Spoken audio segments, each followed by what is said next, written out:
নমস্কার বন্ধুরা, সুস্বাগতম ডক্টর সরসেস ক্লাসেসে। আজকে আমরা করব এএনএম জিএনএম নার্সিং এর এন্ট্রান্স এক্সামিনেশনে ম্যাথের 2023 পেপারের সলিউশন। তো তোমাদের যদি আমাদের তরফ থেকে ফ্রি বা পেড ক্লাসেসের দরকার হয়, doubt clearing session, previous year question, mock টেস্টের দরকার পড়ে, তোমরা সরাসরি কন্ট্যাক্ট করে নিতে পারো এই নাম্বারটিতে 9836793076-এ। স্যার তোমাদের প্রত্যেকের হোয়াটসঅ্যাপের ইন্ডিভিজুয়ালি কোয়ারির রিপ্লাই দেবেন। তো শুরু করা যাক আজকের math question with question number 80। কোয়েশ্চেনে কি বলা হচ্ছে?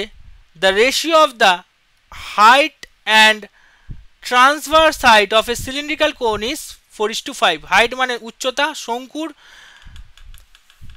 একটা লম্ববৃত্তাকার শঙ্কুর উচ্চতা এবং তির্যক উচ্চতার অনুপাত। তির্যক উচ্চতা মানে ট্রান্সভার্স হাইট, যেটাকে এল দিয়ে রিপ্রেজেন্ট করা হয়, 4:5।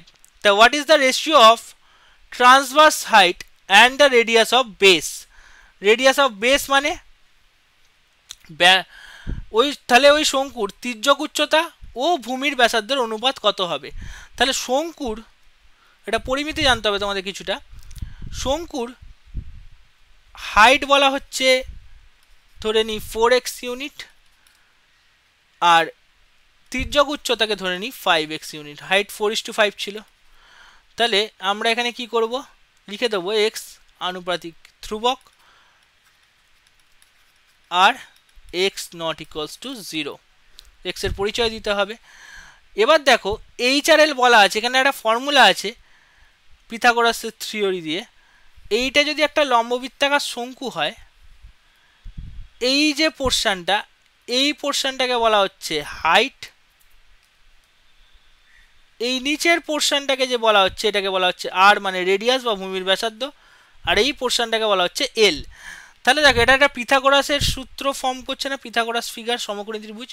তাহলে এখান দিয়ে ফর্মুলা কি জানি, L square equals to H square plus R square. এটাকে যদি আমি ঘুরিয়ে লিখি, R equals to root under L square minus H square. Yes or no? তাহলে এখানে এল কত, 5x এর হোল স্কোয়ার, আর এইচ কত, 4x এর হোল স্কোয়ার। তাহলে 5x মানে কত, 25x এর square minus 16x square, that means 9x square, যেটা মানে হচ্ছে 3x রুট থেকে বেরোলে। তাহলে তোমাদের ব্যাসার্ধ কত হলো, 3x ইউনিট। তাহলে বলেছে তির্যক উচ্চতা ও ভূমির ব্যাসার্ধ। তির্যক উচ্চতা কত, এল মানে 5x, আর ব্যাসার্ধ মানে আর মানে 3x। তাহলে x কেটে গেল, তাহলে 5:3। তাহলে এখানে কারেক্ট অ্যান্সার কি হয়ে যাবে? অপশান নাম্বার এখানে এ হয়ে যাবে কারেক্ট অ্যান্সার। ওকে, এরকমই আরও অনেক ম্যাথের ট্রিক্স জানতে তোমরা ফলো করো ডক্টর সরসেস ক্লাসেসকে এবং জুড়ে থাকো আমাদের সাথে। আজকে পর্যন্ত এইটুকুই, আবার দেখা হচ্ছে তোমাদের সাথে নেক্সট ভিডিওতে। Thank you.